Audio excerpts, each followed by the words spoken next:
si ya entramos más bien en cuáles podrían ser los problemas de la filosofía política, en realidad encontramos un universo muy vasto de posibilidades, muy vasto, y quisiera muy simplificadoramente quedarme al menos con dos grupos de cuestiones, ¿no? Uno primero tendría que ver con la pregunta en torno de hacia dónde dirigir la vida en común, hacia qué tipo de horizontes de valor organizar esa vida y disponernos en nuestra actividad. Pero por otro lado también está la cuestión, o un conjunto de cuestiones que tienen que ver con bajo qué mediaciones legítimas podemos dirigirnos hacia esas pretensiones y aspiraciones. Esto es muy importante, ¿no? Piensen, por ejemplo, en el tema del totalitarismo. Uno puede pensar en alguna sociedad declarada como superior a determinadas formas de experiencia social, y al final la forma de realización de esa aspiración termina siendo de tal tipo que pervierte, ¿no?, esos fines y liquida cualquier posibilidad emancipatoria para más bien retrotraernos a formas de vida y formas de convivencia que significan una pérdida antes que una ganancia para nuestras formas de vida. En ese contexto uno puede distinguir tanto el tema de las aspiraciones cuanto el tema de las mediaciones. Hay tendencias ahí, lo primero nos lleva más quizás hacia los registros más utopistas, o más bien uno puede ir más hacia la cuestión de las mediaciones, ¿no?, que pueden llevarnos contemporáneamente a mucho discurso filosófico-político altamente cargado de procedimentalidad, ¿no?, es decir, de un enfoque sobre los procesos que nos permitirían dirigirnos hacia una vida en común mejor organizada. Sea en uno o en otro registro hay vastos tópicos, decíamos. Algunos tópicos pueden considerarse como universales, esto es, han sido tratados de muchas maneras a lo largo de la historia de la filosofía política.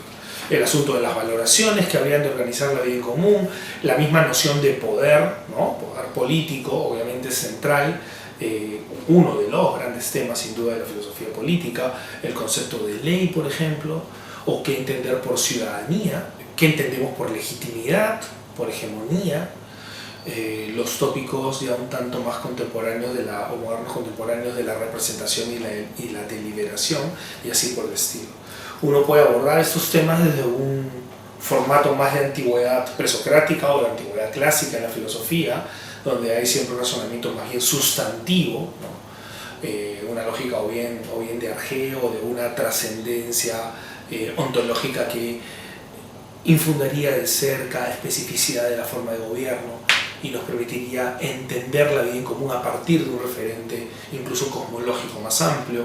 Uno podría pensar en términos de la filosofía medieval y la raíz teológica de toda la filosofía, incluyendo la filosofía política. Uno podría pensar estos temas más bien desde la modernidad, desde la noción de sujeto y autonomía, y entonces uno tiene claramente otro resultado. En términos de tópicos contemporáneos, uno puede encontrar ya situaciones muy específicas, ¿no? Por ejemplo, la relación entre Estado y mercado.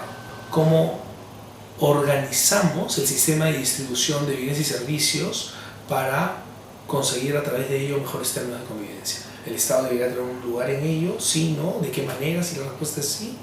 Ese tipo de cuestiones son cuestiones mucho más aterrizadas, que suponen, por supuesto, una sociedad mercantil, una sociedad mercantil capitalista, etc. No son preguntas necesariamente para toda forma de organización social.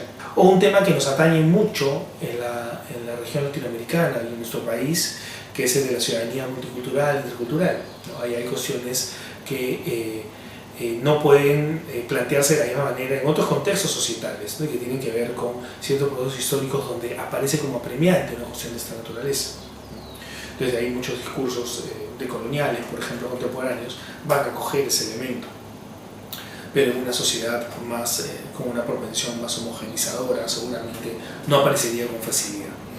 O el tema de las formas de democracia, un tema que también tiene décadas, ¿no?, sino por lo menos un siglo de tratamiento sistemático, digamos, ¿no? El tema de la representación, el tema de democracia directa, el tema de democracia radical, una serie de posibilidades para pensar el concepto de democracia, que no es para nada un concepto contemporáneo. En fin, tenemos entonces un espacio de reflexión para la filosofía, que llamamos filosofía política.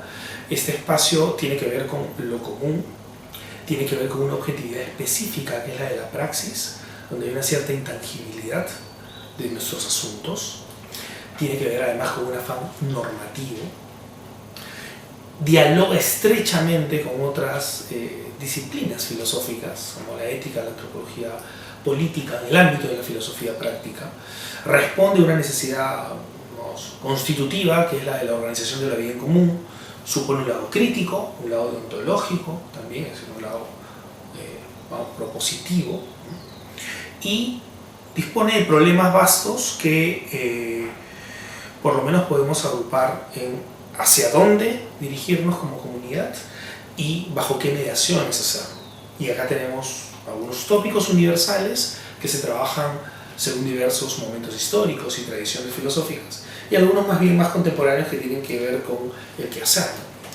Es pues tarea del filósofo político hacerse cargo, ¿no?, del mundo contemporáneo. Además también debe sumarse en el entendido de que es un mundo donde crecientemente venimos redibujando nuestro concepto de sociedad, por tanto nuestro concepto de vida en común.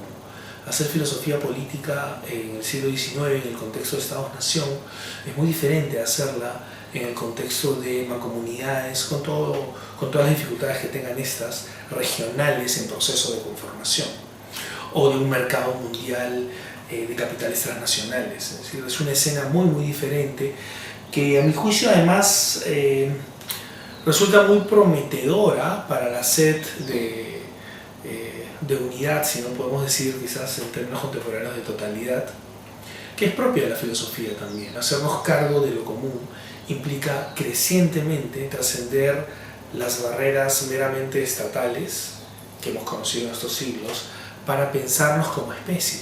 Y eso es algo muy interesante e inédito, donde esos tópicos universales de los que hablaba van a estar presentes, pero van a repensarse de otra manera. Cuando uno se piensa o nos pensamos como una especie del siglo XXI hacia adelante, nos pensamos como una especie donde la suerte de sus diversas instanciaciones, particularidades nacionales, sociales, económicas, regionales, locales, pasan a estar a ser parte más visiblemente de un todo articulado. Y es interesante que la filosofía política vea ese objeto, asuma su pertenencia y por tanto piense con radicalidad este asunto de lo común, crecientemente a mi juicio en términos de una especie que necesita organizarse a ese nivel en su contexto planetario, porque ya esas escisiones del pasado cada vez van teniendo menos sentido en el capitalismo contemporáneo.